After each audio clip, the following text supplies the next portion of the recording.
I got sentenced to 60 years in prison. Yeah, should save some of that drug dealing money, man.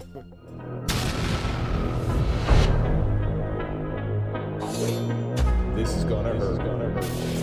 It's time for the Suffering Podcast.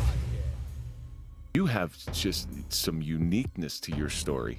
It wasn't like my whole goal was like, hey, man, I'm about to be the best drug dealer out here. The deck's stacked against you. Trying to sell as much as we could, and somebody walked up, put a gun to our head, trying to rob us. I'm pretty sure you knew how this game ends. Living in poverty in so many different ways, trying to figure it out on a daily basis. You know, trying to figure out your next meal, trying to figure out what you want to do. So you're pretty much screwed at this point. Times was tough. It'd be nights that you don't get anything to eat. You want a way out to, you know, fulfill that void that you had. So growing up in Asbury, you know, it's a crime-ridden area.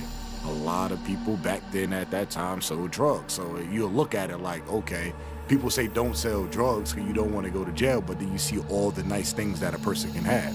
So it was like the risk versus reward type of thing. So then that's when I started venturing into the streets, started selling drugs in order to, you know, get the things that I wanted at that time. So like you can go to sell drugs, but then, okay, if you're good at selling drugs, then you got to worry about people that stick up kids.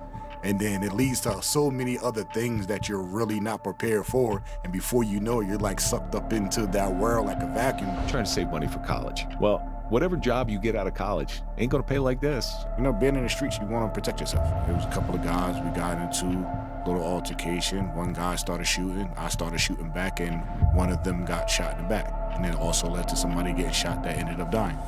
What kind of humanity is left inside the person doing the shooting? I ran.